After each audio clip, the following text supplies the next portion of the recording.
Thank you, everyone, for coming. Hello, MomoCon. Are you guys ready to talk about one of the greatest video games that have ever existed, in my opinion? Red Dead Redemption? Wow. Can we just have a show of hands? How many people have played the first Red Dead Redemption? Oh, nice one. Yeah. Who's played the second one already? Who's beat the second one already? Oh. Who lived the second one already? It's funny, though, because actually, as the player, we were talking about this yesterday at the panel, when you work and do stuff in theater or film and TV, once you complete the role, it's out there for the audience to enjoy and whatnot, and you lose a certain sense of ownership to your work. But with the game, though, it's even more it's that plus times 10, because you guys were Arthur just as much as I was, if not more even, because you were able to influence his behavior. You basically did whatever you wanted to do. So, yeah, I guess you guys lived it too, right? If you haven't guessed, we have Roger Clark, the voice of Arthur. Morgan. Sorry, Arthur Morgan. Throw things. And then we have Benjamin Byron Davis, the voice of Dutch Vanderland. Oh, yeah. Well, we do. Is this thing on? Yeah, okay. Yeah. Voice is, as we were saying earlier, it's not really what we did. It's performance capture. Oh, that's true. I'm so sorry. You're correct. No worries. Because it's a thing, it feels odd to correct, because somebody wants to say, oh my God, I admire so much your voice in this thing. Yeah. And so, yeah, great compliment, but hang on now. Yeah. It's not a voice. But it was the performance capture. So, we were in skin-tight spandex. I made it look really, really good, I tell you. Covered with ping pong balls. Yeah. And with helmets on our head, capturing everything our face was doing as we were performing. Yeah, I'm very proud to be a voice actor, but voice acting was maybe 15% of what I did on Red Dead. And you're in a booth, and your only tool that you have is your voice, and you're reading off the script. And well, for Red Dead, we would have a face cam as well, so that the animators could sync the lips and make sure that the animations fit the game. But performance capture was the lion's share of the work, and that's just like you would do film or TV, except you look ridiculous, So it was kind of like doing theater, but all by yourself? Or? We would all, you're with whoever your scene partners are, and it's kind of theater in the round, because the camera can literally be anywhere, and you could even move it in post if you want to. So, we very much worked in an environment where we had a set which was dimensionally accurate, but it would just be pipes and scaffolding. And we would learn our lines, and we would rehearse the scene, and then we would crunch it out until it was ready, and until our fine director, Rod Edge, liked what we did. So, we would, me and Ben did a lot of work together. Yeah. And he's a wonderful scene partner. No, we were never by ourselves, we were with whoever was in the scene, Yeah. That actually makes a lot of sense, because there's scenes where the characters just interact so seamlessly and you kind of play off each other. It almost seems like you're watching a movie. Was there any ad-libbing? A little bit. A little bit. Not Not too much. when the head writer is also the founder of the company. Oh. Yep. You try to make sure you get the words correctly. Yeah, and when he's as good a writer as he is too, we worked together for so long. We really established a big bond of trust, so that whatever they wrote for us, they got to know what we were doing over the period of the 5 years that we worked on Red Dead. So they would adapt to what we were giving to the role, and vice versa too. If ever we would get our pages and I thought of something that might not have been on the page, I always knew that I was going to be listened to. I always knew that they trusted what we were going to bring to the table too. It was just a wonderful environment to work in. All right, so this is a question for you, Roger.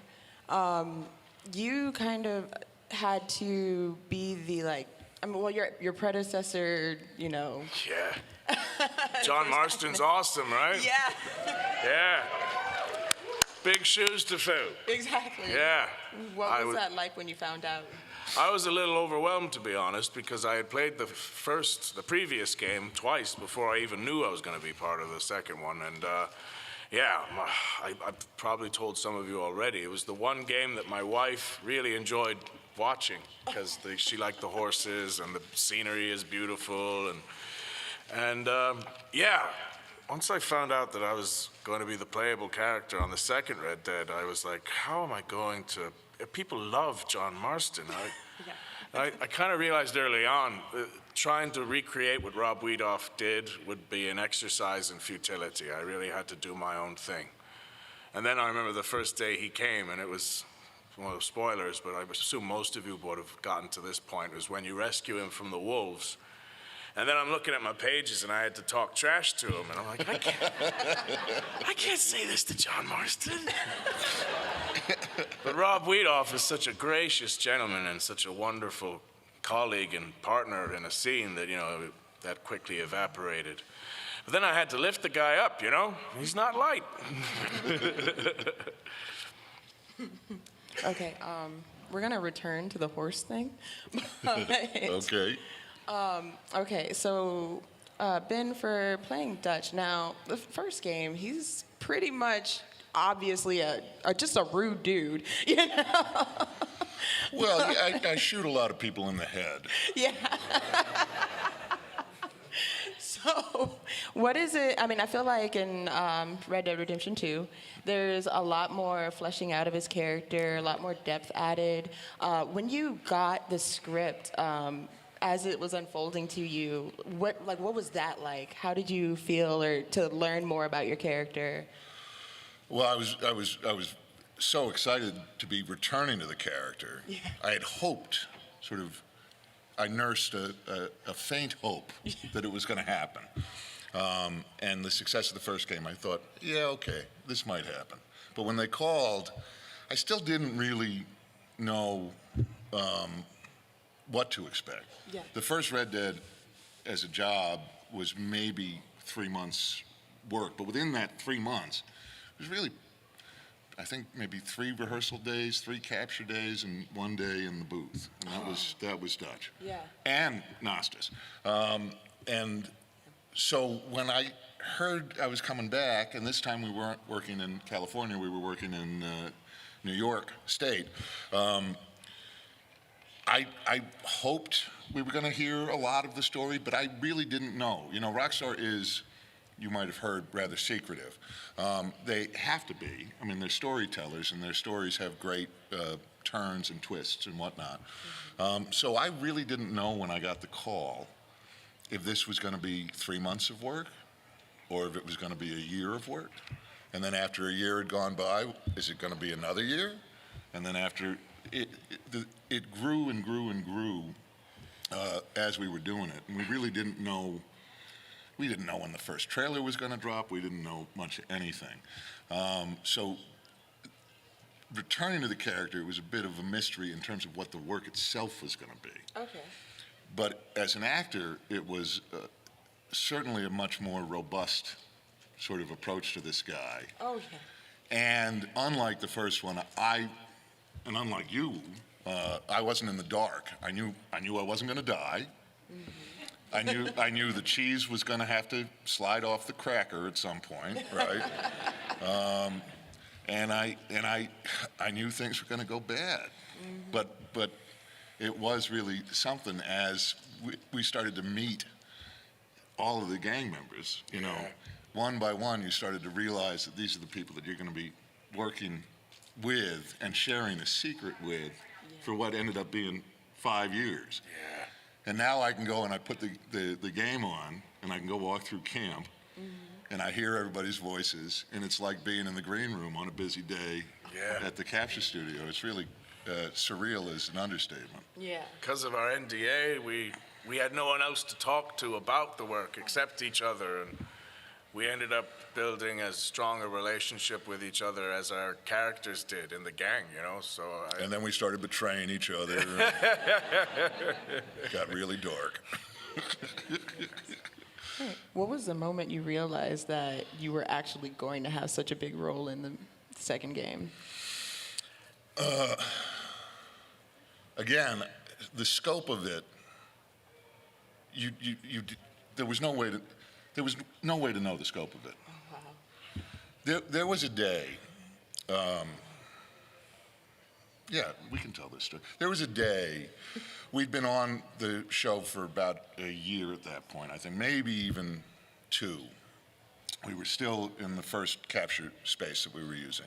And it's the scene at the beginning where we're on horseback and Micah comes up, and he's got a lantern, but the lantern's not really a lantern. The lantern is like chicken wire around a wooden frame with a hook on it.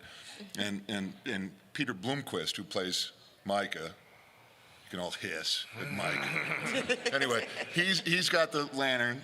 We're up on our horses, in saddles, in spandex, with our helmets. And Rod, our director, is trying to give us a sense of the tone of the game and the moment. It's a blizzard. It's a blizzard, it's night, it's dark.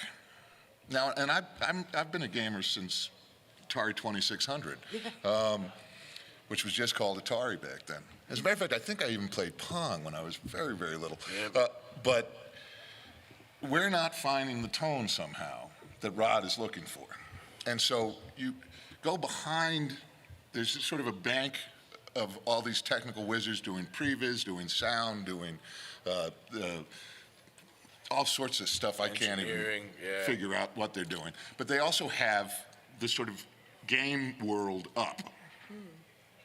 And we're not allowed to see it. We can see the environment where we're actually in. Sometimes they started to show it. Well, to this us, was the day, right? Yeah. So Rod is trying to get us to understand the tone, and he says, "Come on back here," and he shows us where we are in the game. And that was amazing, because now, okay, we get it. It's night. It's not like video game night. It's like night. It's pitch black. The snow is falling. There are footprints in the snow from the horses. The snow that's falling is filling in the footprints in this. And we're just looking at this thing.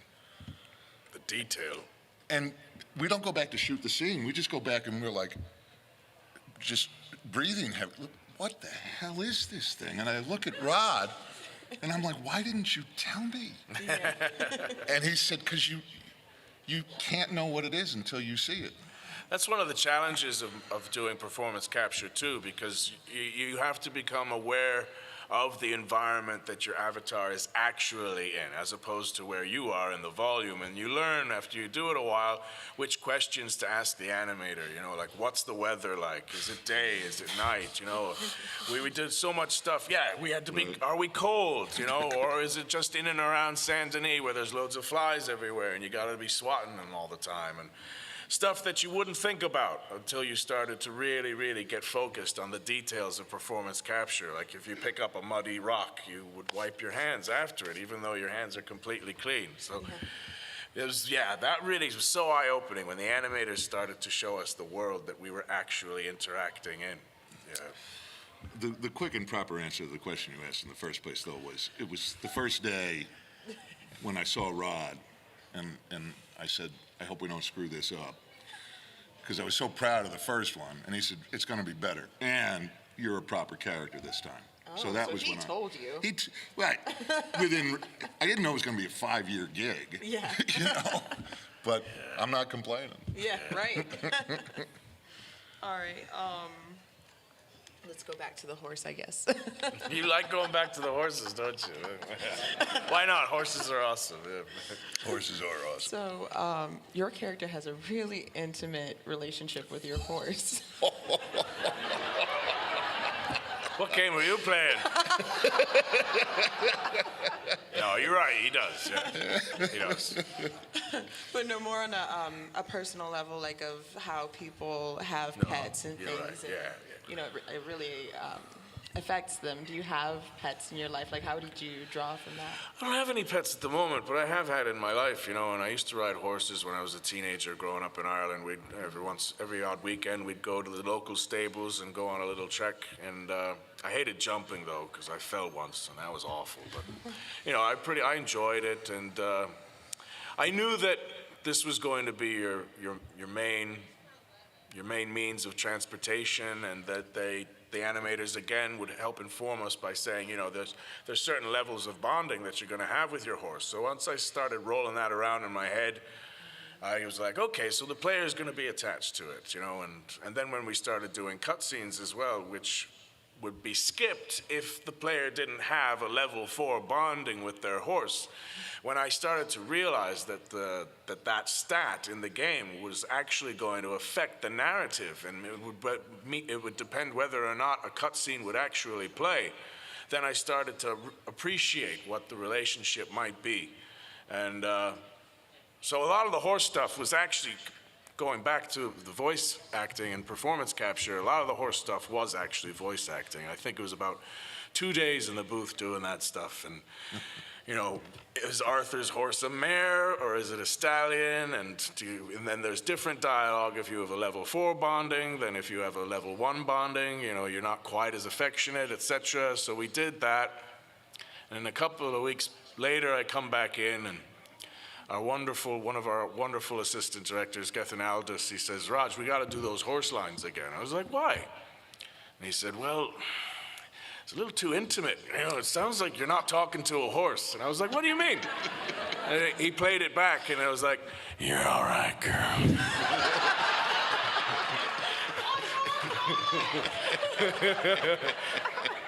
Easy, girl. And I was like, yeah, you're right. We should do those again, man.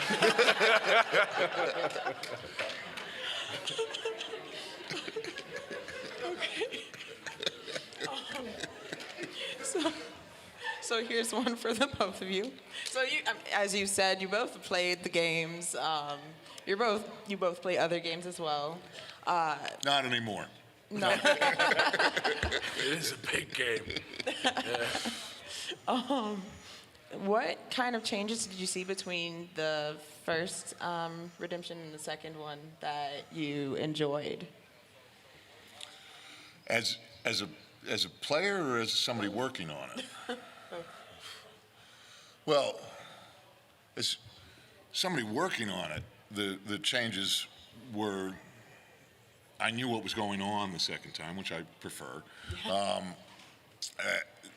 Also as a performer, and I mentioned this in the panel yesterday, but as a performer, in the first game we couldn't edit internally within the scene. So every scene, every cut scene you're seeing in the first game, that's top to bottom, that's one take.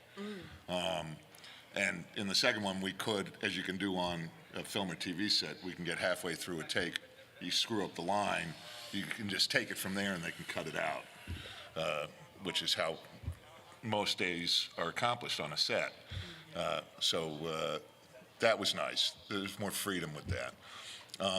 And I guess as a player, I think that there's sort of a promise in the first Red Dead of this era that has ended. And the game sort of feels like the end of things. And so as a player, it's kind of like, oh, I wish I'd gotten there just a couple of years earlier. And so when you go to Red Dead 2 and you see, Tumbleweed in the first game, it's kind of it's a ghost town. But so to be able to go into Valentine and, I know the drunk on the corner, I know the veteran. Yeah, you really sort of, one-armed veteran, yeah. They have, Rockstar, the achievement of Red Dead Redemption 2, I think is easy to understate. But it is remarkable to me. I mean, it feels like a real world. We're still discovering stuff. I've said on panels, I said, I did this thing, but it got cut. And then on my second playthrough, I'm like, oh, shit. Oh, pardon my French. Oh, it didn't get cut. Yeah. I just hadn't seen it. I missed it the first time. It really took a village. There were a couple of thousand people who worked on this. Yeah. And that's not even counting the actors, of which there was a cast of almost 1,000 people, I think. Yeah. Sorry, can you hear me? Can you hear that? Yeah. All right. What did you like about the difference between the first one Well, and the second? I only played the first one. I wasn't a part of it, you know, but I had taken a big hiatus from gaming after I graduated college, and then I got an Xbox 360, and I says to the guy at GameStop, I said, I like open world stuff, and he says, all right, well then you want this, and then you want that, and it was Skyrim, and it was Red Dead Redemption. And yeah, he did me good with those two recommendations, especially considering what went on to happen, you know. But my wife loved watching it, and you know, I'm a huge fan of the Western genre.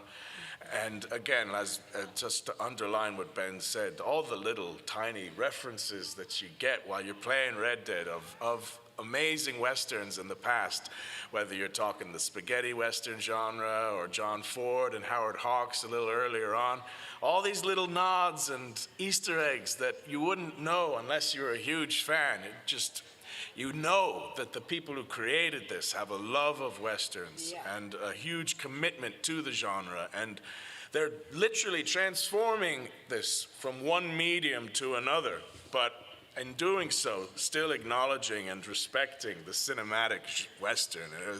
It was so cool to see that. Yeah. So I loved it, and then being in the second one was just a dream come true. You know? Yeah. All right. Okay, so if you could switch roles with anybody. Why the hell would I want to do that? I know, it was like, why would you? I said it and I was like, nah. No chance. No chance. Yeah, I love Arthur. I love Charles Smith too, though. Charles Smith is awesome. Yeah, if you could pick a favorite character. Nasheer Dalal. Nasheer. Yeah, Nasheer Dalal, he killed it, man. Although I did get, I played Charles in one scene. Did you? Yeah, in the bar. I got to throw a chair. Oh yeah, yeah. It was a lot yeah. of fun. Yeah, that happened a lot. You know, sometimes we would stand in for someone else if they weren't there, and then they would ADR it afterwards. Like, Oh, that's a fun thing that just popped into my head. So we ended up, actors would come in and they never had a day on a performance capture stage. And they were noobs. We'd call them noobs. Not to their face. But, you know, you'd work to help them, but you could just sort of see on their face, they're like, some people thought they were coming in for voice work, right? I had to remember all these lines. But there was a day in particular, some of you will remember, when Milton comes to camp. yeah, yeah. And what they ended up with is not exactly what we shot on that day. What we shot on that day, Dutch sort of did a little do-si-do around Milton before coming back. And as often happens, Rod made it better in the editing bay. But on that day, oh, it's too hard to explain. You can play back the scene, but so I got to be Dutch on half of the scene, and then we would play back that, and they'd mark out where the other characters would be, and then I got to be Pearson listening to Dutch in the same scene. So they would layer it. These kind of things started to happen on a day-to-day basis, and you started to become aware of the fact that you were existing in two worlds. Yeah. You were in a virtual world, and you were in a real world. And it's amazing how, over time, it became really second nature. But if we were on a 3-week shoot, I would start dreaming of people with ping pong balls all over themselves, like the whole world had ping pong balls on it. A lot of the new actors would always do the same thing. So they'd come into the volume, which would be a room about this size, and there'd be a big screen up there, too, where you'd see yourself in-game. And they'd always go, oh, wow, this is so cool. They always did the same thing, yeah. Okay. So, of course, you have to share, if you can't pick your own character, of course, who your favorite character is. Even if it's from the first one. Everyone has a favorite character. I like the guy looking for Gavin. He's American. That's cool. Yeah. He crunched that out in like half a day. He had everyone in stitches. I'm looking for my mate. And then when you know, not spoilers, but when you take place and later on in the game and he's looking for Gavin for 5 years. So it's like, you know, he's getting a little bit of a scraggly beard and he's looking a little more dazed and crazed. I was like, that is comedy genius. There's also, I don't know how to pronounce Sean's last name. Sean Haberl? Haberl? That's a good, Haberl? Haberly. Sean Haberly did such a he plays Reverend Swanson. Amazing. Did such a spectacular job. You love yourself a fire. It was really interesting to me because when the second trailer or the third trailer came out, and he's got this great monologue about fire. You got to love yourself a fire. And everybody was hearing it, and some people were thinking it was me. And it certainly wasn't. I was kind of offended that they thought it was me. But the reality is the work that he did, and I don't know if you've encountered it, but there's a scene, like he saved Dutch's life. That's at the campfire, right? Yeah. It's something that you could easily, some of you may not have even witnessed it. You know, there's so much of this game, and no two people have the same playthrough. But we've got, in Sean's arc, it's really cool. I mean, he starts out ruined, and he ends up kind of whole. Yeah, gets clean. As the whole camp is falling apart, he's pulling himself together, and I think he doesn't get enough love. Sean was magnificent. I Yeah, thought. some of those monologues around the campfire when he's, you know, got the shakes and he's struggling from Morpheus's embrace. He was, that was amazing. All right, so we can speak more about acting. The both of you have various backgrounds. Like, I know you studied theater. You were in movies before, you know, doing... Well, I'll take any job I can get. You know, I sing for my supper. Yeah. So how do all of those other experiences translate to what you did here? Well, I know me and Ben have a very, very strong commitment and put a lot of gravitas towards theater, you know, and that was one of the ways we bonded, I think, as working together, because we really appreciated that. For me, it was the best teacher, absolutely, because there's no filter between you and your audience like there would be on film, you know, where the director decides where the camera goes and then the editor decides what stays in and what doesn't. With theater, your audience is directly in front of you and you see the effect of your performance in real time. You figure out what lands, what doesn't, and when you do it long enough, you start to gain a kind of a sixth sense about it. I did theater all over the world, you know, and we'd be doing, one example, we did a stage adaptation of Frankenstein, and we were in France for 2 months. And, you know, we were doing well. And then our first night in Germany, we didn't get a laugh on a line that was killing it in France. And we made the cardinal sin of expecting it, you know, and suddenly we had to check ourselves and go, well, it's a different culture, you know, they appeal to different things. So you really start to learn an understanding of your audience that I think helped when we were working on Red Dead. But yeah, mostly theater and voiceover before I started getting involved in performance capture. And I know Ben's journey is a little different because you went to LA. And I heard they need another actor, I'm fond of saying. But a big difference is, you know, if you book a pilot, let's say, that thing, you're going to shoot that, it's going to take maybe 3 weeks. And then if it goes to air, it's going to be on air 9 months later. If you book an episode of a TV show that's running, like a network show, you're going to book that job, you're going to work it in 4 days, maybe 5 days. That thing's going to be on the air in 3 weeks. You book a film, then you don't really know what's going to happen because the release schedule is going to be dependent upon a lot of factors, and maybe the film doesn't get finished or whatever. But it's all going to be in the order of weeks and months. So the process of doing Red Dead and the secrecy of it, that it was for 5 years, Yeah. right? In the time that I was working Red Dead, I did a film called Belko Experiment, Yep. which we shot in Bogota, Colombia. James Gunn's script and the wonderful director Greg McLean. And that, I missed 2 shoots on Red Dead. I got in a little bit of trouble for that, I think. And then And then I shot Ant-Man and the Wasp here in Georgia, directed by Peyton Reed. Both of those films got shot, completed, edited, tested, released widely, and then out on video on demand, all in the time I still couldn't acknowledge that I was working on Red Dead Redemption. So on just the level of the time frame of it as an actor, normally you get some sort of feedback, whether theater, as Roger was saying, it's the immediacy of an audience like this, but even when you're working in film and TV, at least you're gonna be able to talk about it at some point. Yeah. This was very different in that regard. And it was hard for you too because you were they dropped you at the end of the second trailer. Right. I mean, everyone was going, who the hell's Arthur? You know, why can't we play as John? Oh wait, Dutch, he's in it. So everyone was hounding you and you still couldn't say anything. I still couldn't say anything. I couldn't, a fun story, I couldn't even tell my nephews and my niece, you know, so Christmas time, it was kind of, I'd go home and I'd see everybody, oh, things are great, I can't tell you why, but they're great. But so my nephew Willie, who I think was maybe 11 at the time, he comes up to me. He was 11 then? Then, yeah. Oh my gosh. Right? I think he was 10 when I started. And your son was just born, and now he's 6, right? I mean, so things happen.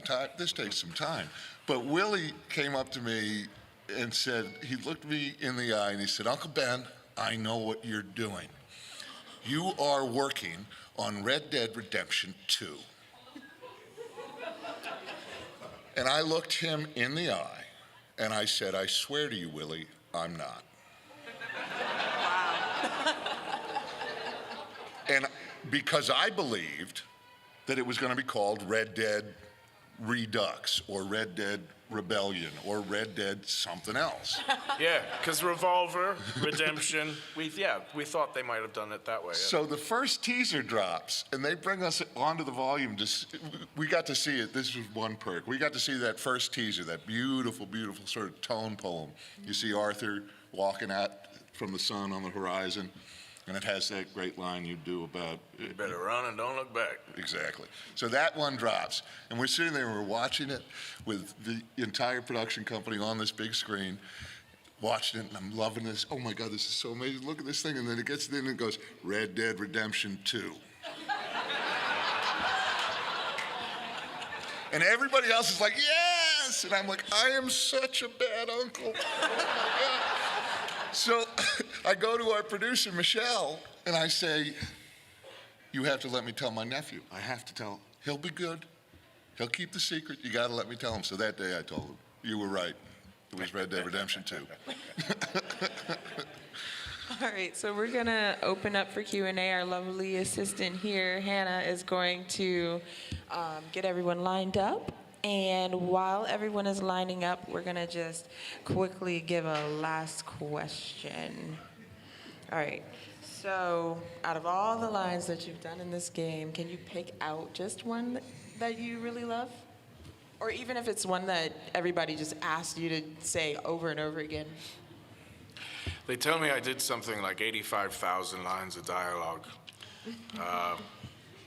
But I like there's one I like at the beginning when you're doing the sheep rustling mission with John, and it's quite thematic. It's main theme in the game, I feel. And Arthur says to John, he starts to see the writing on the wall, and he knows that their time is coming to an end, and he says something like, you know, I was prize pony once.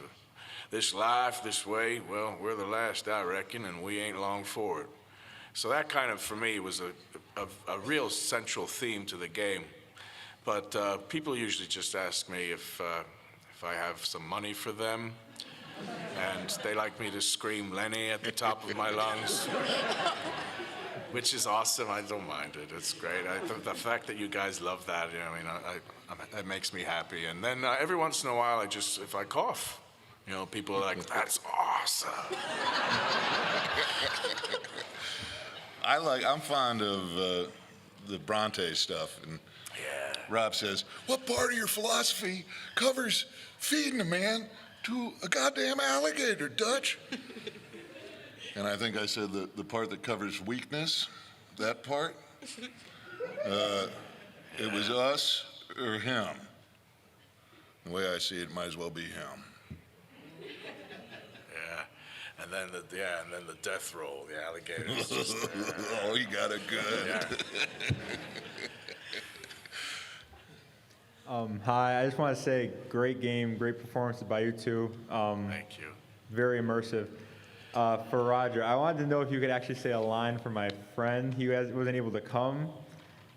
If you could say that's a fine horse you got there. And you could add Marty in the beginning for me. Marty? Yeah. Marty, that's a fine horse. Thank you. I'll make his day. Hey, I just wanted to say the game was perfect. I loved it, everything. Thank you. But can you do a small scene where Dutch, can you say one last ride and do a small scene with Arthur real quick off the bat? Just say, Like improv? Like do a small scene where you say one last ride and Arthur just say something random. all right. What do you say, Arthur? One last ride? Okay, Dutch. All right, I'm just going to interject. I'm not sure I like your tone. So for the rest of the questions, just to be able to get through all of everyone's questions, can we keep them to actual questions about the panel? Actual questions. No more say this. If you miss your turn, we're going to our table straight after you. We'll be downstairs. Hi, how you doing? Mr. Clark, when was the day that you figured out Arthur was going to, Arthur was going to what? Sorry. spoiler alert for anybody who doesn't. Spoiler alert. Yeah. When he was going His to pass fate. away or die.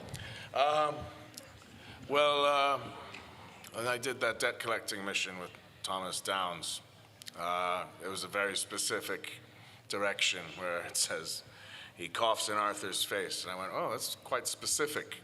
So it's obviously there for a reason. And then I did what I hear many other people did, and I Googled when the cure for TB was discovered. And that's when I kind of knew then. Yeah. But, that's part of the redemption of Arthur, too, is when he comes face to face with his own mortality. I think it changes his perception on life. And that affords him to have the redemption that he has in the second game. So I knew that was going to be a very specific thing to do and quite an interesting arc, and it was just a joy to do.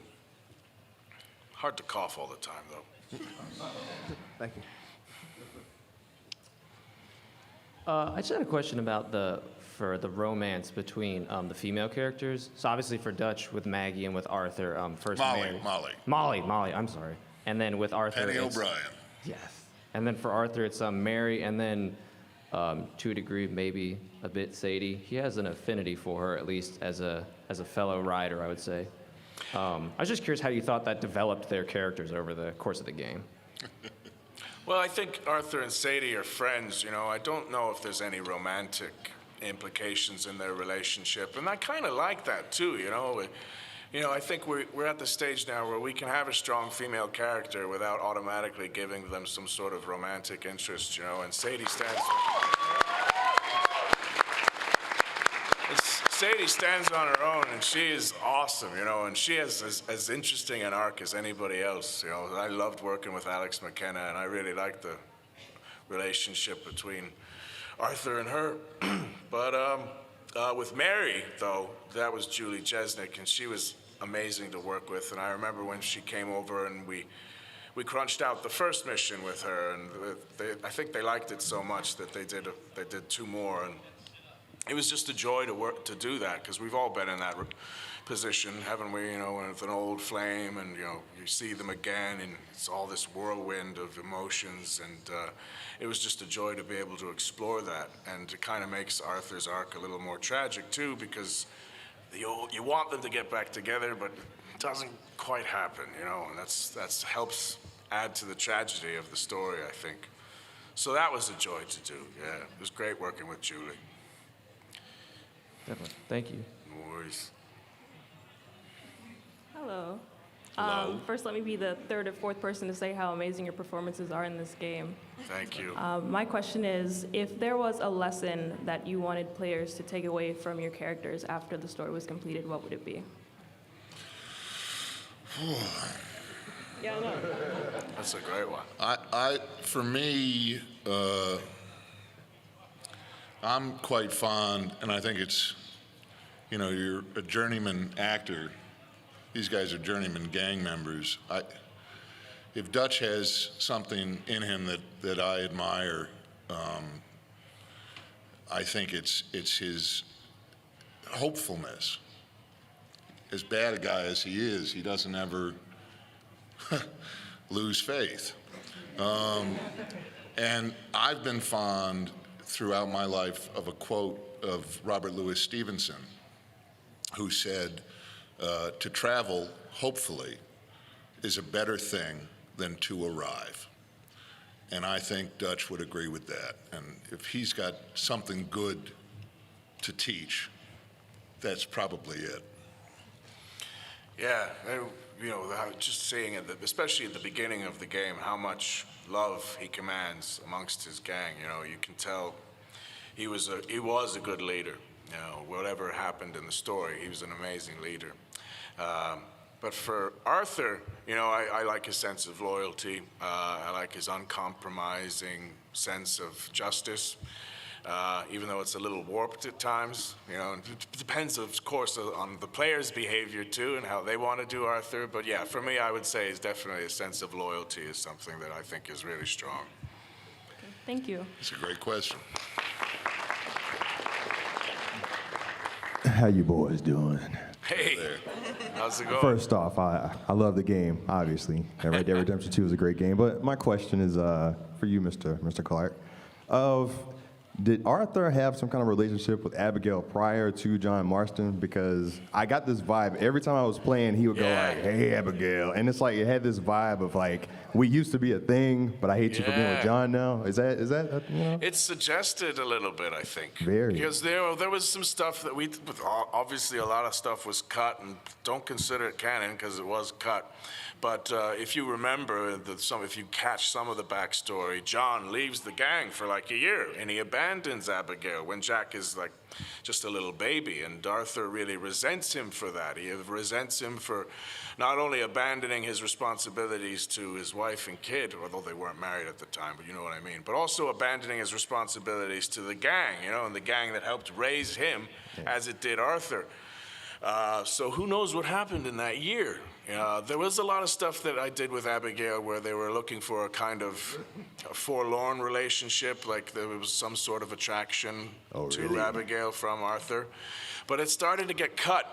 It got cut, but I think there's an underlying tone that it remained when they suggested that to both me and Callie Moore, who did an amazing job playing Abigail in the second one, that there was this underlying tone of, I know you fancy me, but you know I'm John's, and well, with something that kind of ebbed away as the years went by, but it's always, I'm glad to, it's interesting that you picked up on it, and you didn't imagine it, let's put it that way.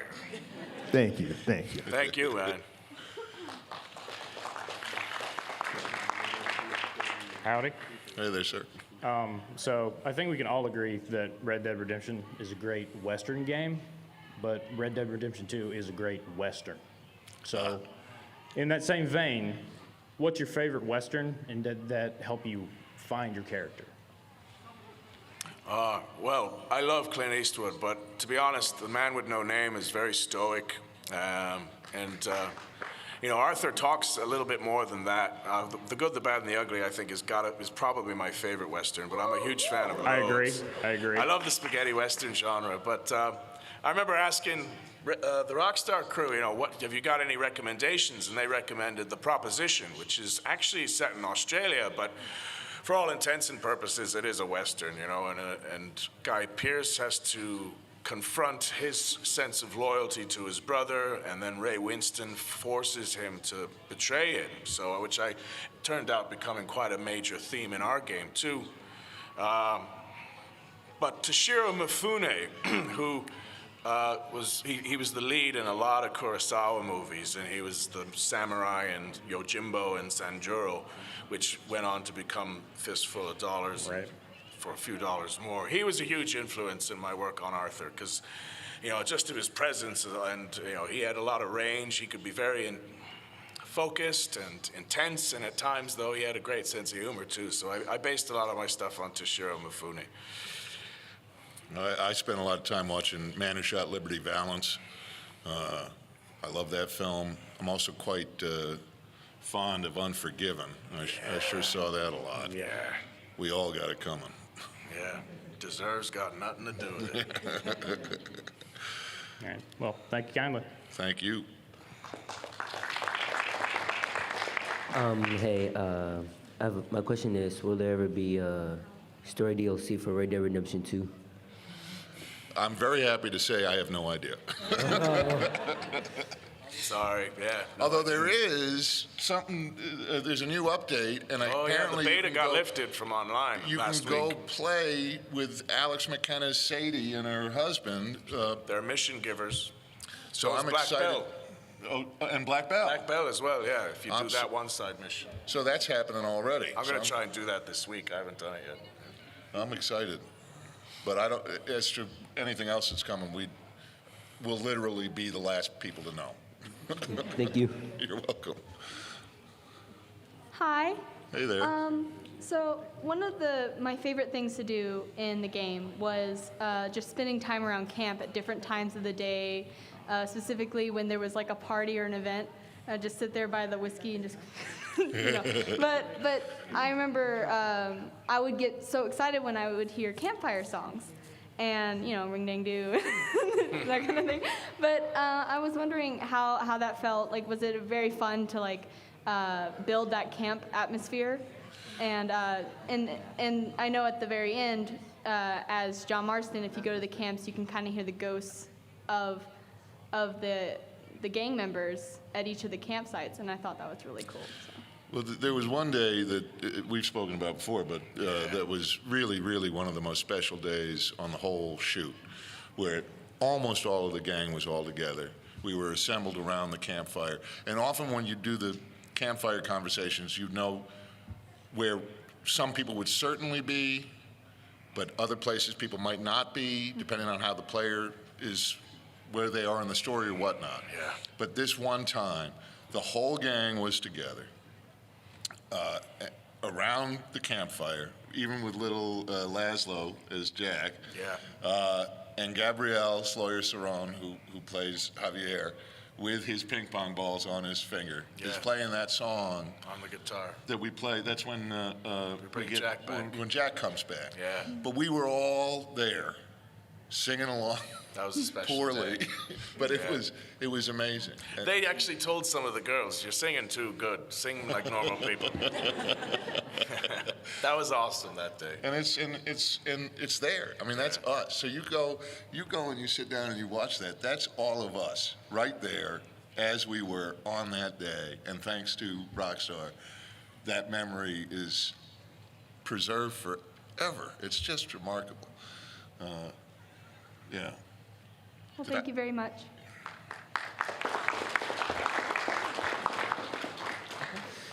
I wanted to ask if there was, while acting for your roles, was there anything particularly interesting or challenging given the certain time period and setting? There was, absolutely. 1899. We had a great team of researchers, though. But for me, I'd say the biggest challenge was because the majority of writers were British, are British, every once in a while you'd see a little UK colloquialism in there, you know, and oftentimes it actually worked. Yeah. Because it was $18.99, and you know, when you listen to it in game, it sounds like antiquated American English. But every once in a while we would say, I don't think he would say bloody here, you know. So for me, a lot of the challenge, and eventually I learned to trust them completely, because the level of research they did was insane. You know, like for example, we learned the F word really wasn't dropped that much back then. It was used mostly as a noun, and you never used it as an adjective or an adverb or whatever. Except in Deadwood. Except in Deadwood, but you know, for our researchers said, you know, that isn't. It was the S word was much more common back then. So trying to learn all the colloquialisms of the time was a challenge. For me, the challenge I had was returning to the characterization of Dutch himself and making sure the sounds matched the work that I had done 3 or 4 years earlier, 5 years earlier, the work I'd done in 2009. And I still hear, I can tell you, if we were sitting there playing the game next to each other, I could tell you where in the shoot we were based on how close I got to sounding like Dutch did. And I kind of gave myself a break because I figured his voice would change over time anyway. I had the advantage of having been a very heavy smoker when I played Dutch in 2009. I've now been quit for almost 7 years. And if you want to quit, you can.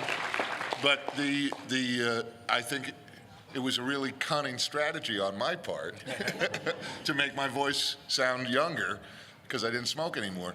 But you still can hear, there's some in there, because Dutch doesn't have a southern accent. He has kind of a made-up accent, sort of a high plains with real hard R sounds.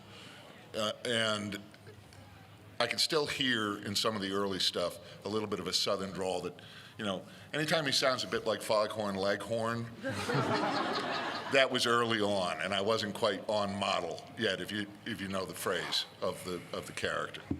But thankfully, you know, the game is set in a historically accurate setting, but you just need to look at the map to know that it's not geographically accurate to our country. So once we realized that, we knew it was a bit of a Wakanda situation, so that we had a bit of license. And of course, these guys are traveling all over the territories, you know, so speaking from personal experience, your accent does get a little mumbled and jargled with wherever you're living at the time, you know. So consistency was more important than accuracy, I think. Always is. All right, thank you. Hello. I am a voice actor myself, trying to build my career. I've gone through the steps, I've taken lessons, got business cards, setting up a recording booth in my basement. My question was, outside of like pay-to-play sites, how would I go about, you know, actively searching out roles or auditions? Sorry, one of the few questions that has nothing to do with the game, I'm sorry. Well, for Red Dead, the auditions were, I think, handled predominantly through commercial. Yeah, commercial agents. My commercial agent in 2008, who's also my theatrical agent, Sheila Ellis at O'Neill Talent Group. She's wonderful. She called me and told me I was going in to audition for an untitled cowboy project. So it wasn't, again, this returns to the difference in distance between voice actor and actor. And often we didn't know. But in terms of you have more experience, I think, than I do. I audition for voice stuff often. I don't land too much of it. He does a ton. He does a lot of books, and I do a lot of audio books. This guy works. But you know, there's not a lot. It's a good question. I don't know many that aren't pay to play, but I know so much of it's non-union now that it's easier to get access to those auditions than it used to be. Voice123.com is a great one if you're not SAG-AFTRA yet. Yeah. But if you're not, I'd recommend joining the union. Yeah, absolutely. But just keep plugging at it, and if you're comfortable with different dialects, make sure you get a reel together that demonstrates that. Come up with a nice commercial sample, come up with a bit from a book maybe that you like, you know, whatever portrays your strengths best, and just become comfortable. Get as comfortable as you can, and good luck. All right, thank you. All right. So before you give your question, I'm so sorry. We have a short amount of time. So did you guys want to continue the way we are now, or do you want to kind of do a lightning? Well, how's the lightning? That sounds interesting. So, so they give a question. You have to answer like as short and fast as possible. Like whatever comes to your mind first. All right, we'll give it out a blast. Lightning round. If we don't get to you, you can come to our table. Please. This is a question from Mr. Davis, but Mr. Clark can answer it too. What's the quickest way to Tahiti? Faith. Lightning round. Hi. Look at that. I'm sorry, I'm a little nervous. You look terrific. Thank you. I wanted to ask how you felt about the fans having a connection with the characters, and especially with Arthur, having a really affectionate connection with them, and how they portrayed onto you, whether it be through art, edits, and videos like that. It means the world to me that Arthur means the world to so many people. And like I was saying in an earlier answer, you know, the fact that you guys have as much, if not more, ownership of him than me now, even. Because once the game came out, it was out, you know, and you owned it as much as I did. And it just means, it means the world to me to be able to share that with you, and that the fact that you enjoy it so much. It's just, I'm the luckiest man alive, really. It means a lot to speak with you. You too. Thanks. Hi. Hey. So I've played the game a couple times, and after killing a lot of people for reasons I don't completely understand, I was wondering, what exactly was Dutch's grand plan? For the last time, make a lot of noise, make a lot of money, and get the hell out of here. I don't see what, it's not that complicated. So I don't know how short of an answer you can give for this one, but there are some particular somber moments of the game, some that trigger our emotional responses. And I'm curious, because there were quite a lot of tragic deaths in Red Dead Redemption, which one was the hardest for you to have to go through as you guys were going through your acting, and what was your preparation or recovery from that scene? That's a good question. Yeah. Oh, spoilers. Lenny was hard for me because, you know, when you're in that part of the game, you don't even have time to really address it because you gotta run, you know? So that felt equally tragic for me because Arthur isn't given the time that he needs or wants to really address, you know, Lenny's death like that. And Lenny had kind of become he had become a mentor to Lenny too, so it really stung.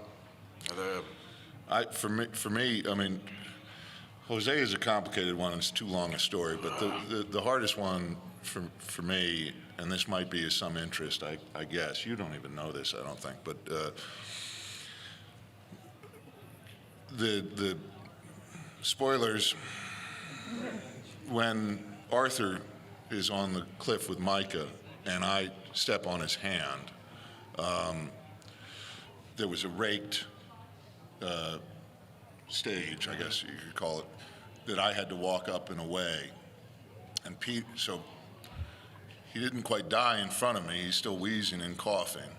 Peter Blomquist is screaming at me, as Micah to come with him. Come on. And Dutch, in the moment, is realizing his failure. And I turned my back on both of them, and I walked up this rake, and I stood there as the scene continued to play out without me, and I just cried my eyes out. And I think 3 or 4 takes. And I even told Rod, you might be able to use some of that. I don't think he used it, but it was really hard. And that happened chronologically, not quite at the end of our process, but we had been working together for so long. Yeah, it was about 4 years. At least 4 years in.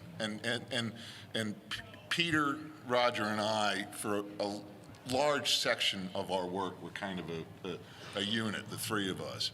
And so that was, in terms of your question about how do you find the emotion for that, this was, in many ways, the bulk of our lives for 5 years. And we were only in it together. So even now, just talking about it, it doesn't take much for my heart to break thinking about how our story ended. Thank you. Thank you. All right, so we're just about out of time, I believe. You're out of time. One last question, or we're over? You're over. Okay. We're come down to our table. Sorry, guys. Thank you, everyone. You guys are awesome. So much. And thank you guys for joining us. What a wonderful panel. Thank you for moderating it. That was great. Thank you. Thank you so much.